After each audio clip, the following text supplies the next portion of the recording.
Hey basketball coaches and players, today I am going to be talking to you about the different terminology that is used when breaking down basketball plays, or if you're looking to explain basketball plays to either your friends or to your players. Let's get down to the clipboard and let's check this out. First off is the different areas of the court. So first off, we're going to start in the key and work our way out. So first off, this is the key. Second is the low post, mid post, and high post. Those are areas of the court that usually post players are going to be playing. This is obviously the free throw line. This is all very simple stuff at first. We're going to start now moving out towards the 3-point line. At the 3-point line, there's different areas of the court that explain where to stand or where to go. So first off is the corner.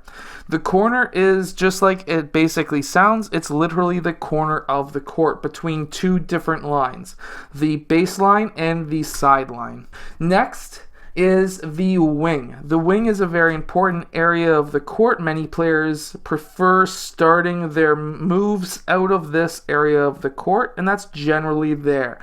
That is what they call the free throw line extended as well, so there's a couple of different names for it. Next is the point.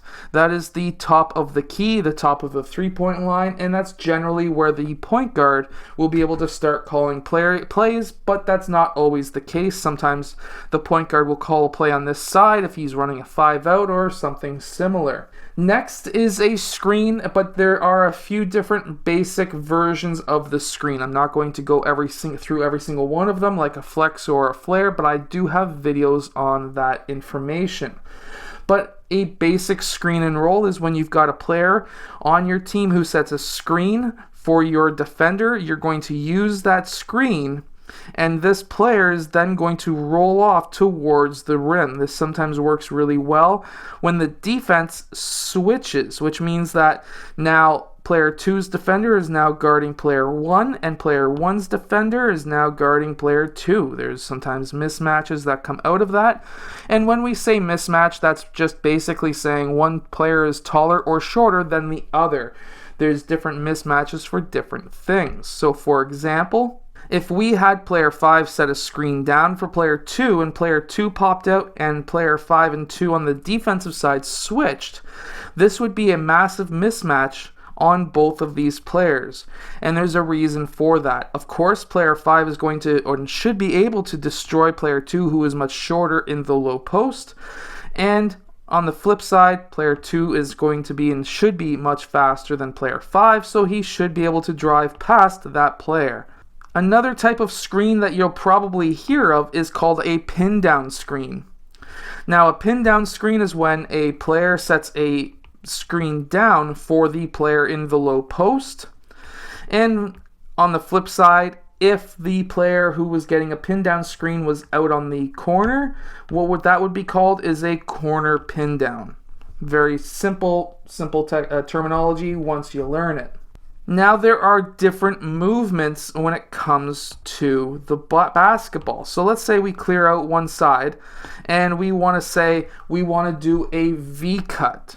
A V cut is generally when it's shaped like a V. So we would have player 2 go down towards the low block, just as an example, and then pop out towards the free throw line extended, or also called the wing. Meanwhile, there's also a thing called an L cut, which is when the player goes down and then pops out towards the corner. Now this is an L cut because it looks like the shape of an L.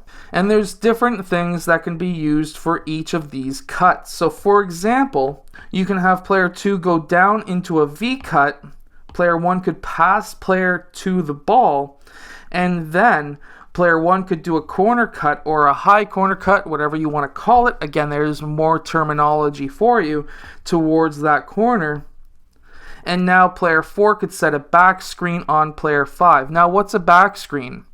A back screen is when a player on the opposite side of the ball, generally speaking, doesn't always have to be the case, but basically a player has to screen for his own teammate, but it's on the back of that defender. So generally speaking, that defender's probably going to be looking towards player 5, let's just say, and player 4 sets that screen, and now player 5 is in that low post and maybe open for a basket. But just as an example, this would be a back screen.